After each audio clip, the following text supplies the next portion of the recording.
everybody. Welcome to another episode of Eyes On Geopolitics. I'm here with a couple of very special guests, Eric Oehlerich and Mark Sullivan. Eric, I think you guys probably know Eric from his Team House episode, former DevGru squadron commander, uh, all around badass. Great episode. If you haven't seen that, check that one out. Mark Sullivan, pretty prolific author, I'd say. 18 books, I think, and bestsellers. And they've been working on a project called All the Glimmering Stars. It came out about a year ago. The link is in the description, so grab it there. Incredible story about Anthony and Florence Apolka. I hope I said that the right way. Former child soldiers in the LRA in Uganda that did the thing that's kind of like, the impossible, and got out, met each other, and are today, part of the fight against child soldiering. So guys, thanks for joining Eyes On today. Really appreciate it. Yeah, we're thrilled to be here. Yeah, thank you, Dee. No, of course. So All the Glimmering Stars, I mean, incredible story. I honestly, it should probably be like a feature film. I think it'd be an incredible feature film that should win awards. Just give us like the rundown on the book and the story with Anthony and Florence. Sure. I mean, one of the interesting things is how this all came to pass. So I had two sons who tried to make the U.S. ski team and went to school in Salt Lake City, as did Eric. And Eric lived, and my sons lived with a guy named Alan Hayes. And Alan unfortunately died. And when he died, Eric and my son Connor and Bridge, they all went to Alan's house, and they were part of the crew that was, dealing with Alan's estate. And my son called me up and said, "Hey, Dad, I heard this story from Eric last night, and I think it's your next book." I'm interested in writing books that are inherently moving, inspiring, healing to some people, and transforming to others. And when I heard this story of Anthony and Florence Apolka, I was like, this meets all the criteria, and I'm in. We went to Uganda.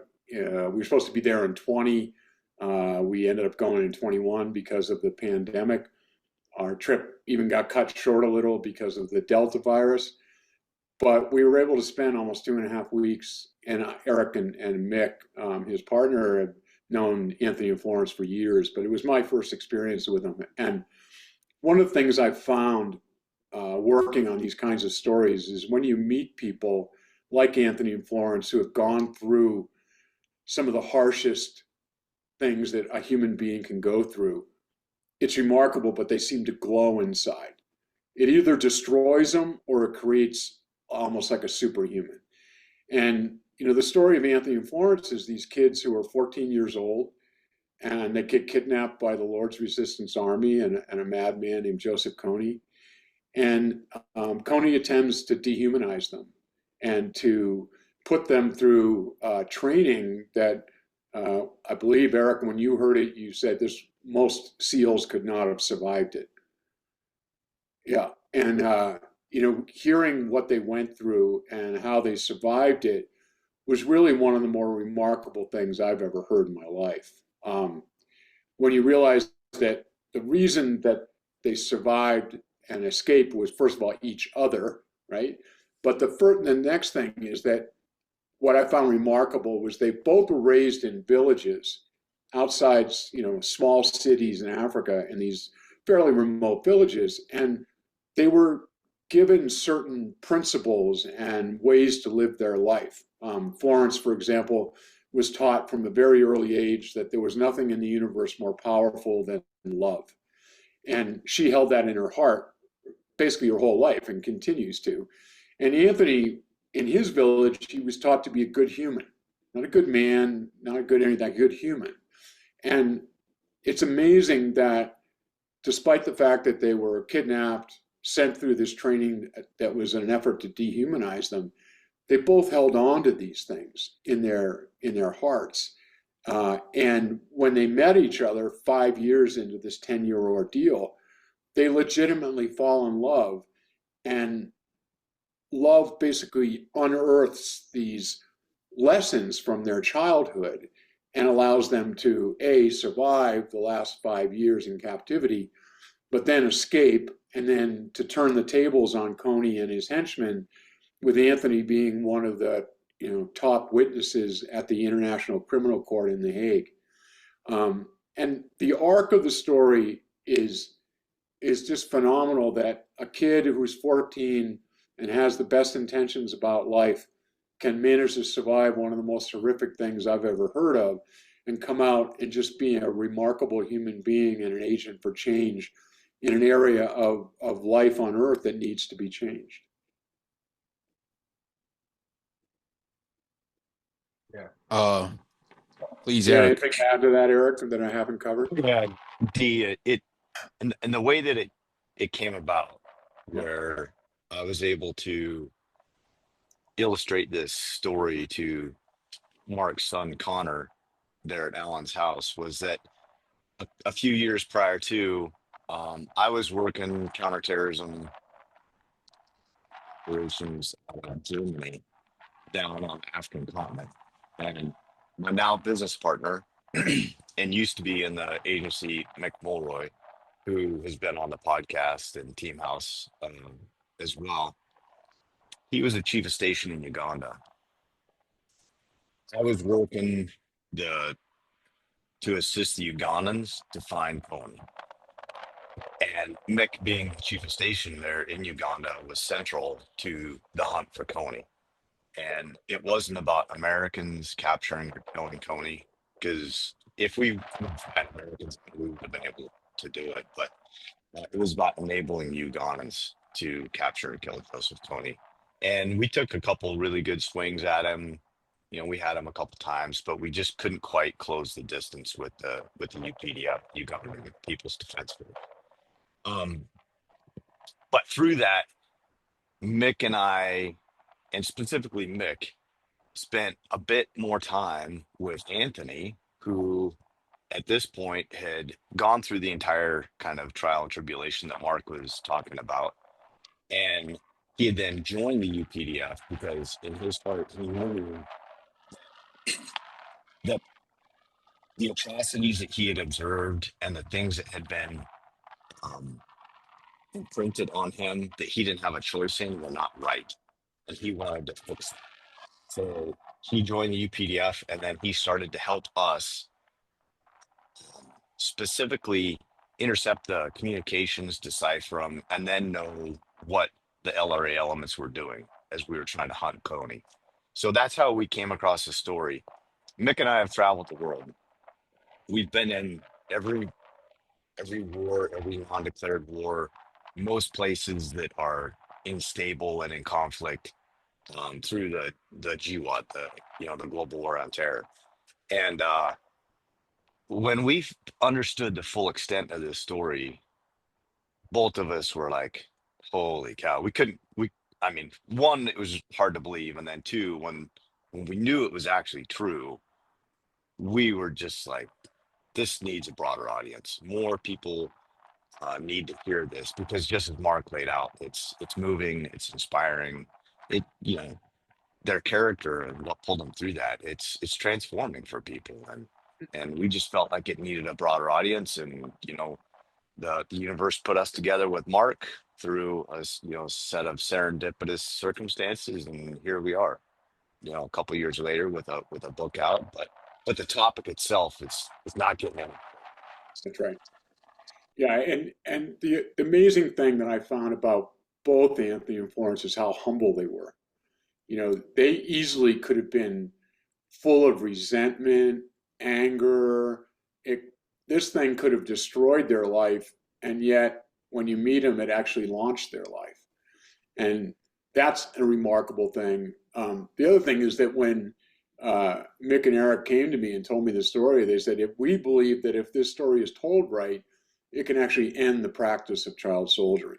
Raise the awareness so high that people will begin refusing to bring children into combat.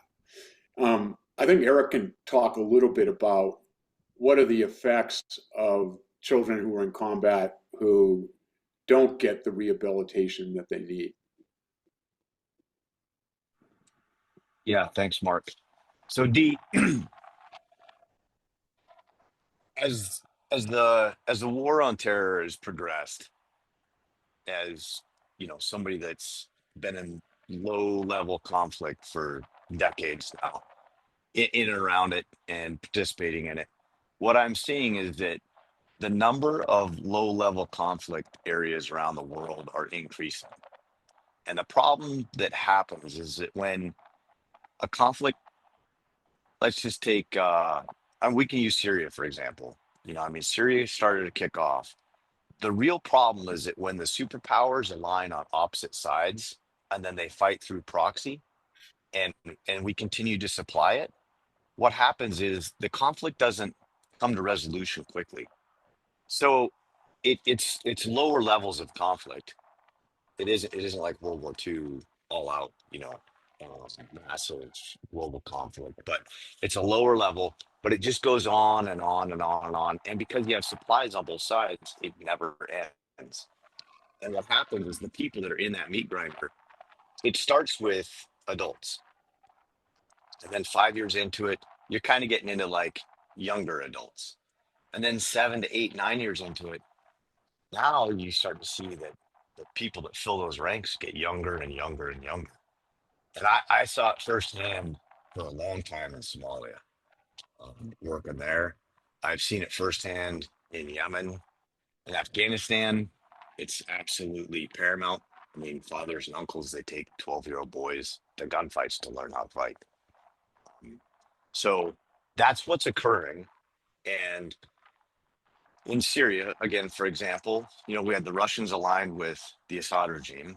We had the international community that kind of came in to help take care of the ISIS problem. But in the middle of that, you had ISIS, and ISIS was a terror organization and wanted to function as a state. So they had to fill those ranks, and they wanted to fill it with people that were below, like younger. And so they put with the Cubs of Caliphate. The Cubs of Caliphate, I mean, it's almost a carbon copy of the Lord's Resistance Army. They're taking these kids, they're indoctrinating them, they're making them do horrendously violent things to break their psychology, separate them from their parent group, and then be able to morph it to how that terror group wanted them to be. And you know, right now, so the international community, we got tired of ISIS blowing up concerts in France or running over people at Bastille Day in France and doing these attacks in Europe. So the international community bonded together. We went and kinetically bombed them out of Iraq, choked them all the way down in Syria, thumped them. But now we've got the remnants of the terror group are left in these independent IDP camps, independently displaced person camps under guard. But you have tens of thousands of kids there. They've only known violence. They've only known no stable home. And now they're stuck in this camp in perpetuity with no education, for themselves, and the cycle just continues. But that's what I'm seeing around the world. And the UN reports yearly on the issue of child soldiers and children being exploited in combat. It went up over 20% between the last two reporting cycles of the UN. So as these as more and more of these are occurring, this topic, I wouldn't even call it a phenomenon. It's more like a disease. This disease is continuing to spread and increase. And this is probably one of the first books that really gives you a firsthand look at what that is like for the kids. Like they're like the voiceless population. So that's why Mick and I and Mark are a bit passionate about it. And Mark committed to writing the book. So Yeah, anyway, when I didn't know much about child soldiering at all. I was sort of tangentially aware of it. But when Mick and Eric, started explaining to me what the greater ramifications are of child soldiering, and I realized I had the opportunity to illustrate it through the book and really take people and show them what these kids have to go through. Um, it became, a mission for me that if I could write it in a way that basically brought people right into the experience, I believe that they would be so affected that they would help end it. And so far so good. We've had like amazing response from people who've actually read the thing and been through it. Again, one of the great things is that I got to spend a bunch of time with Anthony and Florence, and I don't think I've met two finer human beings. I mean, honest to God, it's remarkable what they went through, and again, who they became, and that they're trying to end child soldiering, and they were willing to, tell parts of their story that were frankly brutally humiliating to them, and yet they were fiercely honest with me, and because of that, the book rings with authenticity. That you are really going along on this ride with them. The amazing thing to me again was that Kony was basically allowed to operate with impunity for a long time until people started realizing just how far he'd gone. It's definitely a Heart of Darkness story, I would think, when I really thought about it. And the thing is, you're watching two children go to the heart of darkness and confronting it again and again, because of course, Anthony, the key thing here to understand is that he became Kony's radio man. And he was basically right there for the last, the 7 years that he was in the Lord's Resistance Army.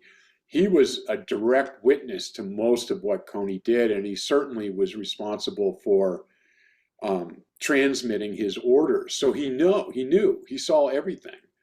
And I think Kony would always tell him, someday you're going to be my minister of communications when we take over Uganda.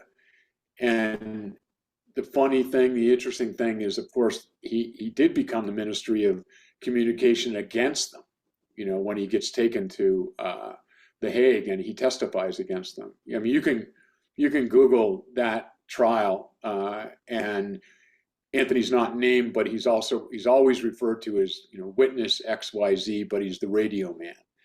And it's some of the most powerful testimony that were in those trials, because he was a direct eyewitness to everything. And the fascinating thing is how they got out of it. Okay, they escaped. Anthony's escape is epic. He runs for days, 24 hours a day across, gets kidnapped, he's being hunted. But the remarkable thing is they come back and they're able to go on with their lives because they both learned to forgive Kony. Now, when you see what Kony did to them and how he manipulated them and how he attempted to dehumanize their minds, I found it frankly stunning that these two young people come out of this 10-year ordeal and the way they free themselves is to forgive Kony. Now, that doesn't mean that they don't want to see him, caught eventually and put on trial, because as Anthony said, I've forgiven him, but I would testify against him tomorrow. And Florence said the same thing. When you meet people like that who have that kind of courage, it's pretty remarkable. Yeah, you can't help but be in awe of somebody like that can live in a world like that for 10 years while you're developing as a child, and come out of it not the most cynical, like just having that kind of transformation is incredible. Most people would think it'd be impossible, right? That's right. Yeah, that's right. And most people would think it's impossible, and they do it. It's not like every child soldier who came out of the LRA got reformed. I mean, the sad fact is that some of these kids don't survive it. They survive it physically, but mentally they're never right again. There's alcoholism, drug addiction. Hey, Mark, I'm just you're a little bit they're never able to recover from that. Oh, you're back now. You got a little bit choppy for a second there. Okay, sorry about that. That's no problem. Sorry. Yeah, so if you could just kick off from where you started. Yeah, that's right. No, again, the thing that's amazing about them is that they did survive, and they survived through the power of love and forgiveness. And yet, a lot of kids who went through it They didn't come Yeah. back right. Drug addiction, alcoholism, deep mental illness from what they were forced to do. And that's the horrible thing, is that these kids are innocents. Right. That's the most important thing to keep remembering, is they didn't volunteer for this. In Anthony and Florence case, they were kidnapped. Yo, what's up, guys? We had a little bit of technical difficulty with Mark over there, so this is a bit of a cut. Usually, I'll drop an ad in here or an ad for our Patreon or something, but I really want to put in an ad and a little call to action for checking out this story because it's crazy. It's so incredible. We're filled in a world where everything is falling apart and everything's garbage. And what Anthony and Florence went through was absolutely horrific. And for them to come out on the other end and really prosper and succeed and have a family and still fight to stop child soldiering is kind of incredible. So do us a favor, go to childsoldiering.org. Link is in the description. A bunch of links are in the description. You could check them out. The book, of course, all the Glimmering Stars. Anything and everything is down in the description. If you can, give a couple bucks to what they're trying to do here, because it's a horrific practice, and I feel like everybody can kind of get behind ending child soldiering and stuff like that. So check out the links in the description. Really appreciate you guys checking out this podcast. Thanks. I mean, to be honest with you, D, it took Mick and I a couple months of talking to Anthony Yeah. and actually going through the whole sequence of events of it before we were like, this thing's real. Yeah, right.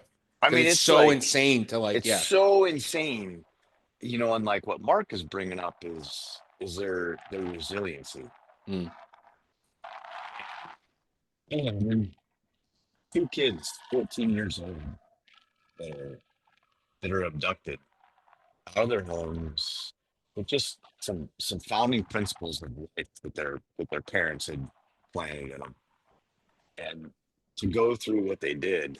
I mean, Florence's brother was stomped to death in front of her. Anthony, just horrific events.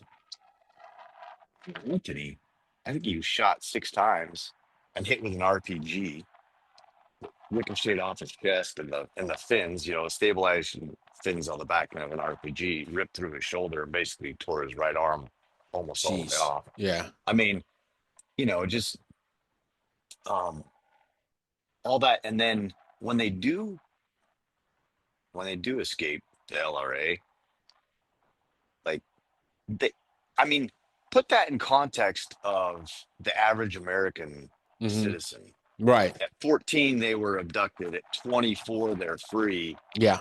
How many hours of counseling and everything else do you think they would be like, oh my God, I'll never be right unless I don't even think there's enough I'm hours in entitled a to day. this. Yeah. Right. Yeah. Yeah. And yet you have these kids, and they don't have counselors. They don't have like what they have is they have their own courage. They have their own commitment. Yeah. The seeds that their parents planted. It's what carries. Like, it, the resiliency is as admirable as their ability to withstand any. Like I don't want to talk about the whole story, Sure. but the two things that stand out for me are, first and foremost, Florence. But in the book, she's known as Betty because she refused to give her abductors her name. But Betty, hands down, toughest woman I've ever met my entire life. Absolutely.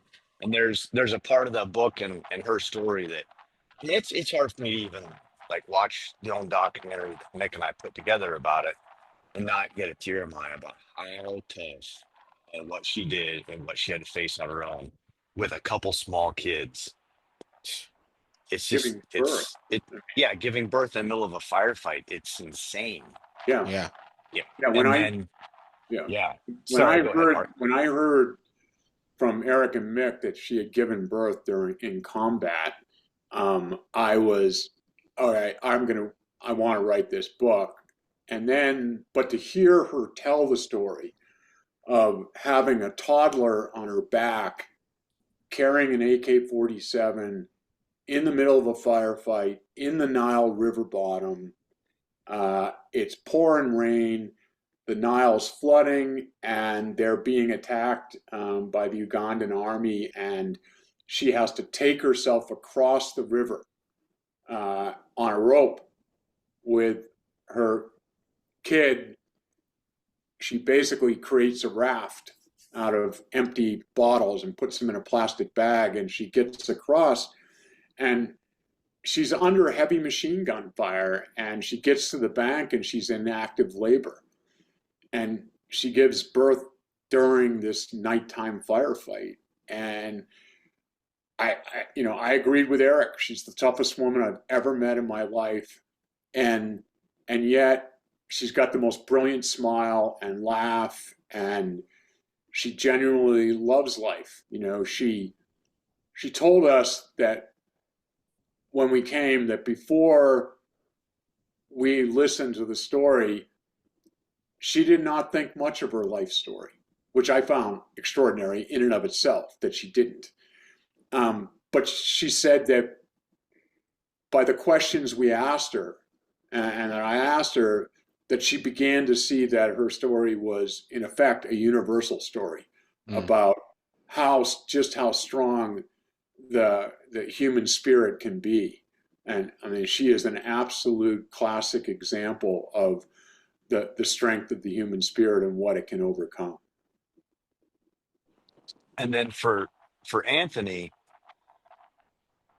and the only time that Anthony showed emotion when we were asking about all the questions about being shot repeatedly, having an RPG almost rip his arm off, seeing these atrocities committed against these villagers by, Coney and his soldiers.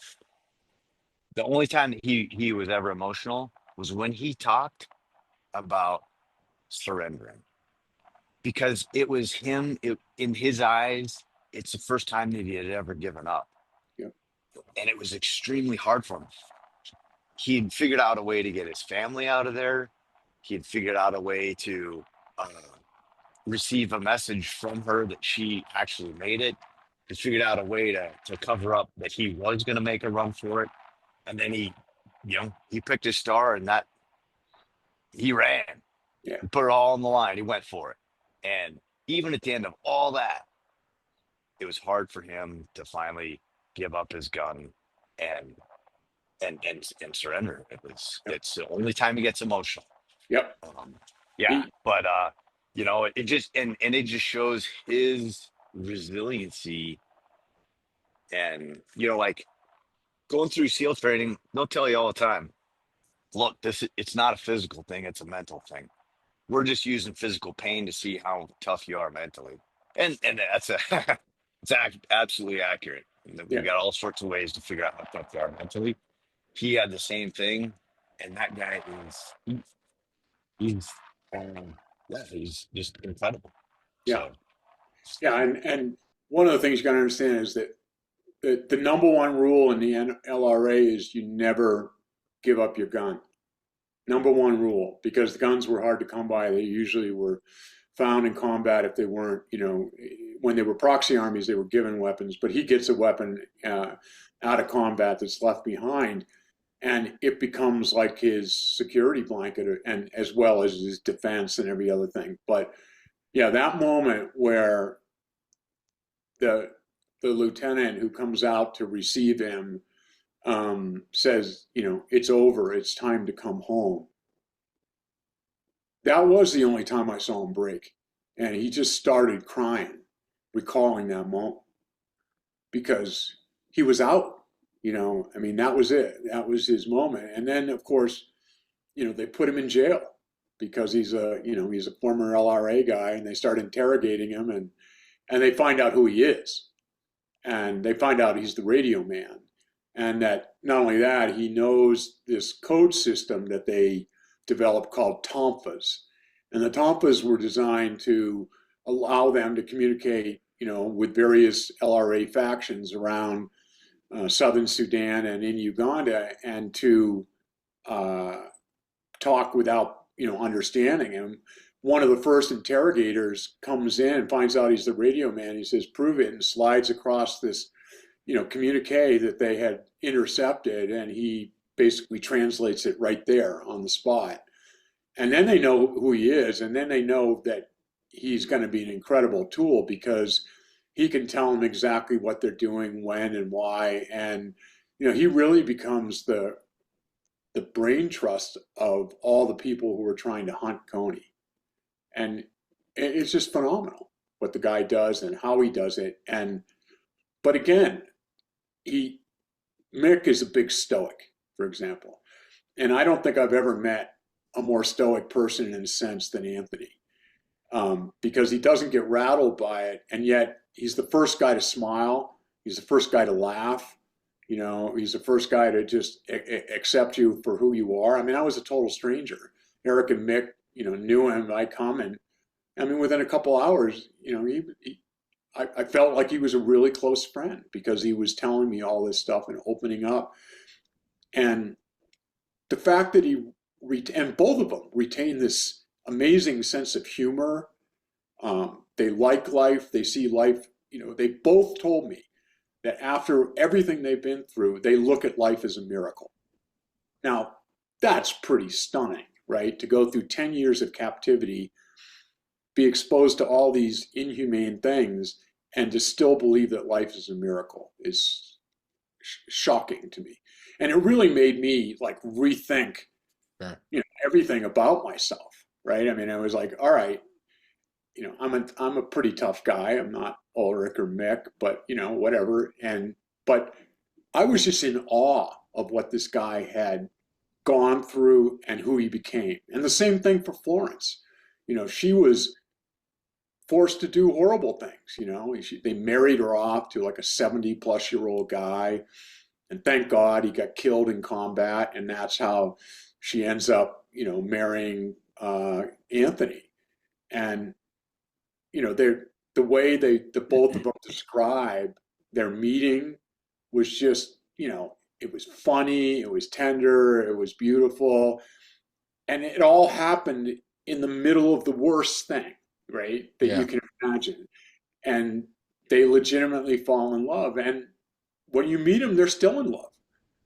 They're very passionate about each other, and it was definitely one of the peak experiences of my life to meet them and interview them and to tell their story on page.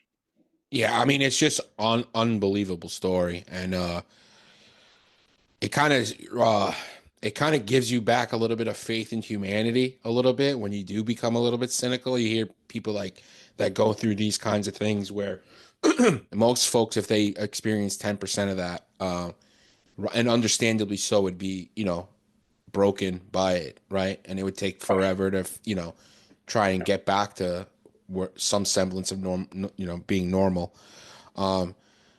Eric, I like what you and Mick have done with this story, just because we hear about child soldiering, and it kind of feels abstract, right?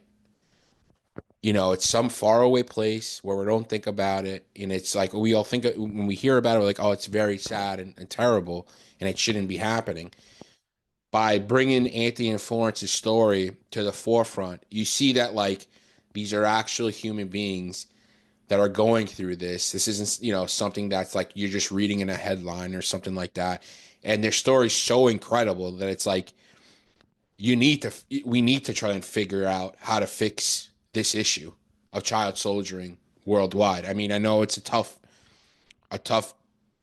hill to climb, but do you want to talk more about like the strategic level of like where it's at now, how what we could do to like try and fix it, try to mitigate it as much as possible, and all that?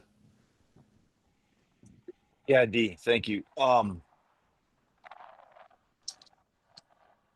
Like I said, when I kind of outlined the topic at large and the trends that are occurring and kind of where it's going, um, one of the biggest things with the book is that, you know, we brought uh, we brought the ability through Mark, his talent in writing, to walk the readers through what it's like to be a child stuck in that situation. And a large part of the revenue generated from that book goes to a nonprofit that we're all a part of. It's called End Child Soldering. And within Child Soldiering, we've given out a couple what we call a POCO awards yearly, annually. We kind of, and Mick and I understand the topic really well. We understand where this cancer is occurring a lot. And then, we know a lot of the inroads and organizations that are very effective at getting right down to that grassroots level. And a dollar goes a long way there. And so basically a large amount of the book proceeds, they go into a nonprofit, and then we're helping to affect change. Um, there's another institution that they do a really good job at it, and we'll probably end up partnering with them in some way, shape, or form.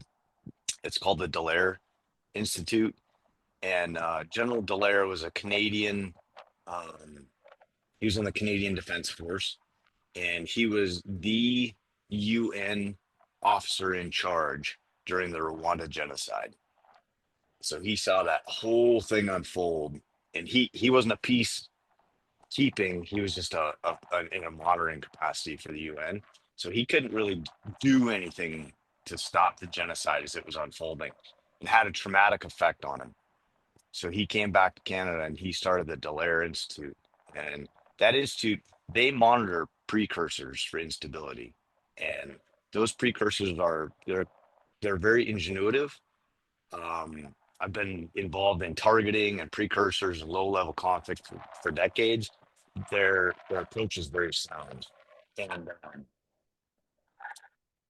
it's in partnership with elements like that that we want to be able to offer the cubs of the caliphate. So those kids, they want education, they Yeah. want a future, they want to be, they want to have a pipeline to advance their lives, other than sit into perpetuity in an IDP camp in northeast Syria. Yeah. I mean, the only thing that's fomenting is anger, resentment, no future. The only thing they can turn to is violence because it's the only option. And that's what we want to do. I mean, between the book and the revenue, and then the inroads that we know how to plug into, we want to help put some chemotherapy to this cancer. Yeah. And the book's a tool of raising the awareness, Yeah. Yeah. but it's raising the awareness on a topic that it's vile. It absolutely should not be happening.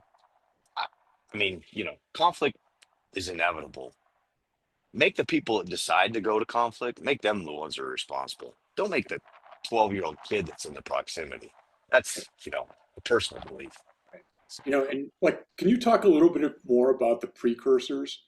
I mean, obviously, economic instability, inability to get a decent education, and then just, I think some of it is just that they're in the wrong place at the wrong time when they get grabbed. But you can talk to that more than I can. Yeah, that's for the kids themselves for sure. But you're absolutely keen into the right parts there, Mark. It's the economic levels of poverty.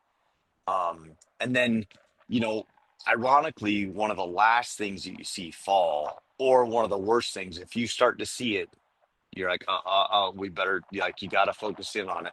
It's a lack of respect for community laws, and that that plays out in violence against, ironically, like policemen, those that enforce the law. When you see that they are now being um, on the receiving end of violent acts, and then that erosion of law, they're like, that's one of the biggest dominoes that falls, is when you don't have law or security in an area, combined with extreme poverty, and here you go. Then it opens the door, and this is where these organizations, these extremist organizations, can take root, and then this is where the cycle starts. Yeah. The other thing I saw, I used to be a Peace Corps volunteer in West Africa, in Niger, a place that Eric's pretty familiar with. And I I lived in a place called Agadez. It was way up in the Sahara Desert, and which is now an incredibly dangerous place. I probably wouldn't go there. And I lived there for 2 years, and I saw two things. I saw one, kids who went to like public schools, and their parents had to come up with the money for them to go to school, and they were exposed to all sorts of books, right? All sorts of education and stuff. But you would walk through the old city of Agadez, and there would be uh, Sharia schools and one book, and they're just chanting the story over and over and over and over again. And that's the educational part. The thing about Florence and Anthony is they were totally into education. They were great students. They not only had this education from their parents on what was fundamental and important in life, but they were exposed to law. And Florence's greatest dream was to been a nurse and go, and she was denied that. But the fact that they weren't raised on one book, they were raised on many, is part of this. And when you have one book, you have only one way of seeing the world, and it's very hard to see the world as your neighbor might, or that as even a fellow combatant might. And that to me is one of the big precursors, is what kind of education did they get before they were taken. And it's amazing to me how young they were when they learned these lessons, right? These things were taught to them at a very young age. The power of love, being a good human being, and it developed until they were grabbed, and yet it managed to anchor in them so hard and so well that they were able to survive basically the unsurvivable. And I'm a dramatist at heart. I look for stories that have that kind of drama and human component. And boy, when I heard this story, it was in spades. The fact that they would survive one thing, and they would be faced with something worse, and then worse and worse. And it wasn't just combat, it was the psychology of the Lord's Resistance Army, and how the entire thing was operated, and it was operated by sheer terror, inflicted upon these children. Yeah, I mean, I still can't get over how they got out of this, and they still have such a great look on life, man. It's really honestly inspiring in a world where like we're inundated with like miserable stories all the time and stuff like that. This is actually like a good one, and it needs to be amplified. I mean, it just needs to, because I'm a pretty cynical dude, right? And I haven't been through much. And you hear about this, and you're like, holy shit! Like, there are these people out there who they might be 1 in 500 million, but they're out there, right? And it's incredible that they found each other, that they were able to get out, that they have a family, that they're doing well now. They're trying to fight this now. I mean, it's as close as you come to like saints on earth. And it's unbelievable. So like, guys, check out the book, please. The link is in the description. It's all the Glimmering Stars. And I've told it to Mick before, because Mick does the show pretty regularly, and I've said it before on the show. Like, you, Eric, have been pretty much at the pinnacle of your career, right? When you were in Dev Group, Squadron Commander, you've done a lot of stuff. You could have got out and probably made 5 times more the money you're making now. And I told that to Mick too, right? SIS, big time guy, worked in the DOD. And I've said it on the show, like what you guys are doing with Fogbow and Lobo and the end child soldiering. I mean, I really, really do respect it, because like you guys could have came out and just went out and tried and gotten a check, right? And like make more money, secure your family even more, and do all that stuff. But you're not, because you guys have seen what's out there in the world, right? And even if you're a hard charging SEAL Team 6 guy or a ground branch guy or whoever, right? You could be Rambo. You see things like this. I mean, it's obviously going to put an imprint on you, right? To try and do something, more and better, and, kind of make this world a little bit better, right? So I really, honestly, it's highly commendable, man. That's why, like, I respect Mick so much. Eric, you too, and Mark, you telling the story about this is what gets people to understand and understand to like a human level, right? To like on the ground, seeing what it's like, right? Because a lot of times, too many people do think of it in the abstract, like, oh yeah, we should stop child hunger, child soldiering, child sex slavery, which is it's all together. But like they don't really understand like the visceral nature of what it's like, right? So like telling a story like this is, I think, so important to like getting the word out there. You know what I mean? So really, guys, this is incredible stuff you guys are doing. And it needs to be made into a movie or a mini series or something. Like it needs to get elevated even more and told to even larger audience. We think the same thing. We do believe that if the story spreads, it will raise such an awareness of this issue that governments will begin to act. And, you know, the ideal thing is to make it so heinous and under people understanding just the brutal ramifications of child soldiering that even in these low level conflicts that the warlords will refuse to do it. I mean, that's ideal. I don't know if we're ever going to get there, but Sure. you know, that's the ideal situation. And it is an issue that hides right in front of you. One of the things that I just happened to watch Black Hawk Down the other day, and also the documentary that was done on it, and there were child soldiers in that scene, in that fight.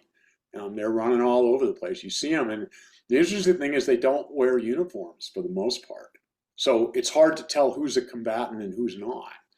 And especially when there's children running in the middle of a firefight, um, you know, it's stunning. And I was watching that documentary, and all I could think of was Florence Anthony.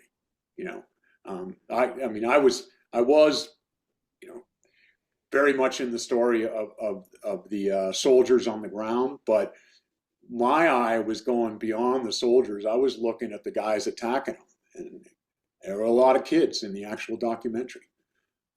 So you can see it; it's there, and it's almost hiding in plain sight during these situations.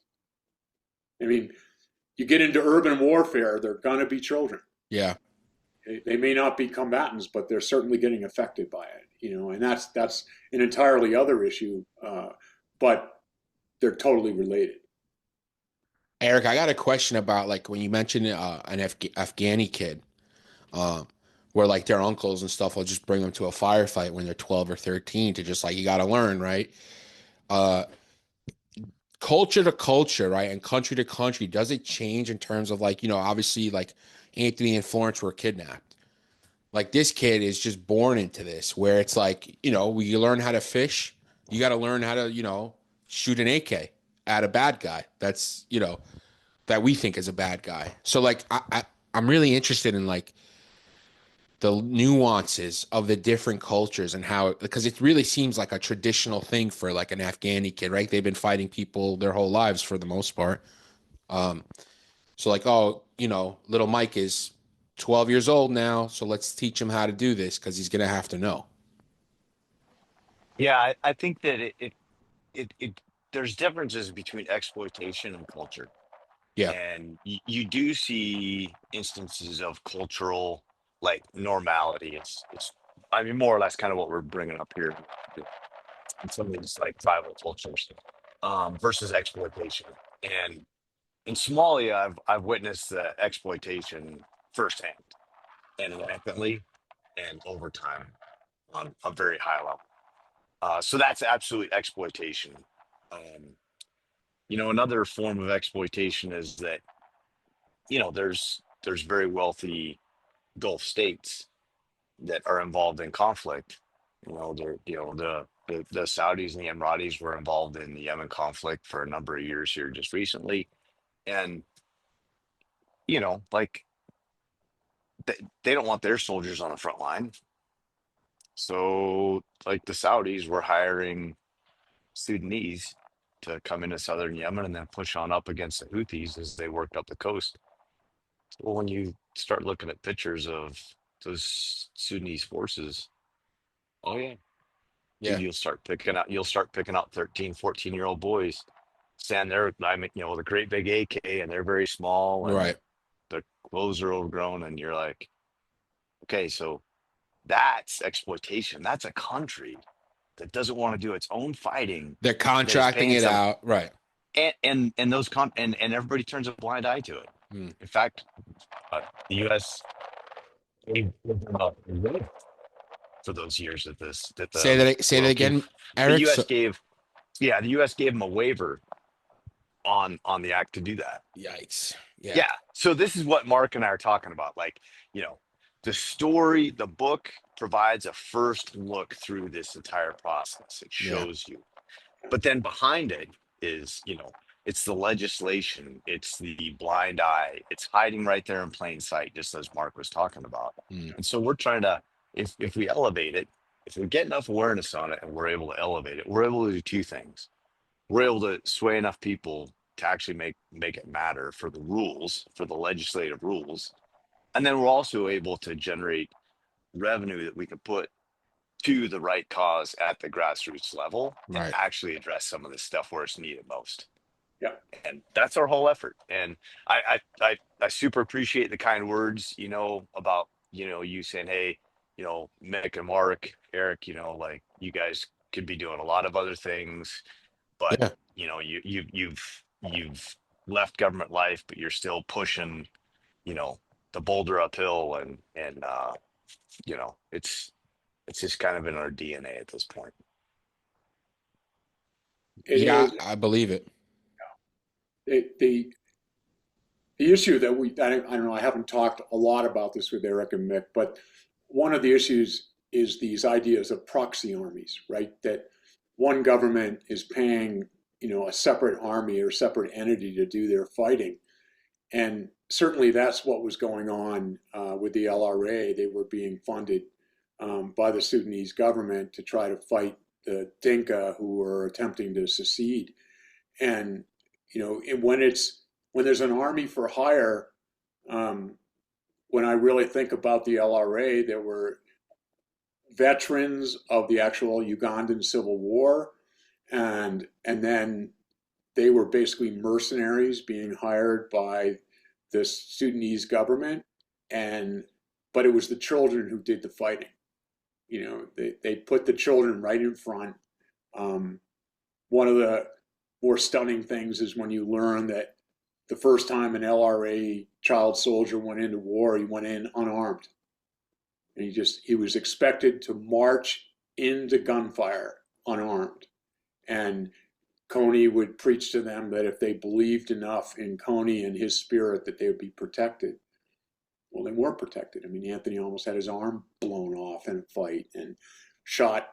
How many times was he wounded? 5 times? Just unreal. And it was all because of a proxy army. In fact, the LRA starts to collapse when the money, gets withheld, and they're chasing him, and he runs into the Congo, and there's evidence that says he's still there, Right. right? So Uh, I've not given up on that guy. He is still on the radar. Yeah, I figured out where he is. We could take a swing at him if we wanted, but he's pretty isolated and he's pretty ineffectual right now. yeah, And but I would say, yeah, I mean, we can get him if we wanted to, but unfortunately, I don't think it'd be very plausible to capture him at this point with where he is. So we're kind of just letting it be. yeah, Yeah, I did read when the whole Coney, everyone remembers the Coney 2012 thing, and that really put, even though it kind of got you know uh, kind of dragooned into like something totally different, but it did put a spotlight on him. And I was reading about him yesterday that like exactly what Eric said. He's kind of like he doesn't have like the 3,000 strong like militia that he used to. It's like probably down to like a dozen guys and stuff like that. So he's really ineffectual in terms of that. So I mean, but still, we could send somebody over from JSOC, just put a couple in the back of his head and let him, he deserves it. I feel like even though we're talking about something humanitarian with what happens with child soldiering, I feel like anybody you ask anybody and they're going to be honest with you. I think if anybody deserves it, it's that guy. I'd love to see him tried, though. I would like to see him, and I would love to see Anthony testify against him. If it ever happened, I'd be sitting in that courtroom to watch. I really would. Even if I got nothing out of it other than just seeing the satisfaction of Anthony being able to face it, because Anthony gets very serious when he talks about this. He said, I have forgiven him, but I would testify against him tomorrow. And I would love to see the guy captured and me being made to face, in court, what he had done. But that's just me. Eric, without giving up any like sources and methods, but there's got to be some group of people that are looking into this guy, right? Like, and on our side, on the U.S. government, IC, whatever apparatus. No, or they just know where he's at. They know he's ineffectual, and they don't really look at it much. The organizations that have a beat on them are they're not government organizations actually. Okay, It's kind of ironic that way interesting. right now. But I mean, when he was a true factor of instability in the region, then he was at a level that took some government oversight of. Now Yeah. he's really it's yeah, it's more private. But there's this to Mark's point, seeing him stand trial would be kind of the ultimate vindication. Yeah. Yeah. I mean, And the other thing is that he hasn't stood trial. And I mean, we believed that as the book went to press that he was dead. And then, all of a sudden, I think about a week before the book came out, we found out that the Wagner group out of Russia was hunting him. And that was the last I heard, but we did hear that they had located him in a certain part of the deep northern Congo. But when they went in to try to find him, they had scattered. So yeah. that's our last known understanding of where he is. I mean, honestly, guys, just an incredible story. I'm reminding everybody again, the link is in the description. All the Glimmering Stars. Get the book, watch the doc, do both, honestly. Because like you can't like if a writer came up with this and pitched it, you'd be like, oh, that's I don't know if that could really happen. You know what I mean? Like this kind of sounds a little too crazy, right? And like out of like real chaos and just evil, like two people and a family came out, found each other, and are doing well today. I mean, it's super inspiring. I have goosebumps. It's like inspiring, man. It's unbelievable. So check out the book, guys. Like it's so good. You have to. Great. Yeah. Thank you, D. Of course. Really appreciate your time. Anything else Thank that you I very much. missed or anything that you want to talk about? I mean, you tell me. I think you've I don't covered think it. so. Yeah. Yeah. It's just that, hey, these trends are not going in the right direction. Yeah. And it's something solvable. Right. We absolutely can solve it. Yeah. Yeah. So, all right, yeah, guys. no, appreciate your time. Thank you very much. No, thank you, guys. Again, guys, the book is called All the Glimmering Stars. The link is in the description. I'm going to have the link for Lobo, Fogbow. Check out what they're doing as well. Incredible stuff. Humanitarian aid.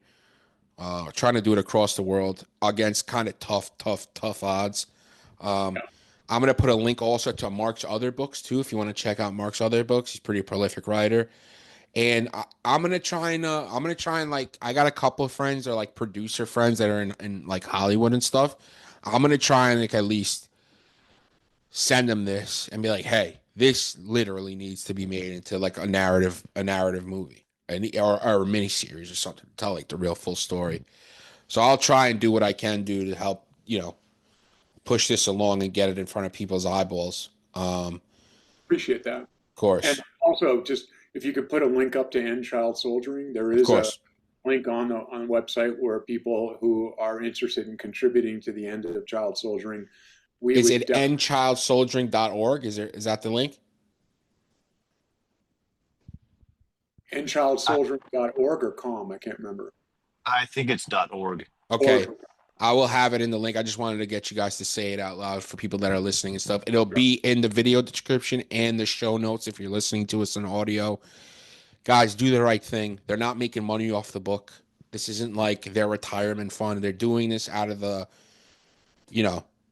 kindness of their heart. So you could do a little bit too. Buy the book, watch the documentary, go to this website, see if you could give a couple bucks. Whatever you can do, it's going to a good cause. So, it's something everybody can agree with. Left, right, center, middle, up, down, doesn't matter. Like, kids in war, no one's down for that. Like, what are we talking about? No one's winning with children in war. Right on. Thanks again, guys. This is great. Nice to see you, Mark.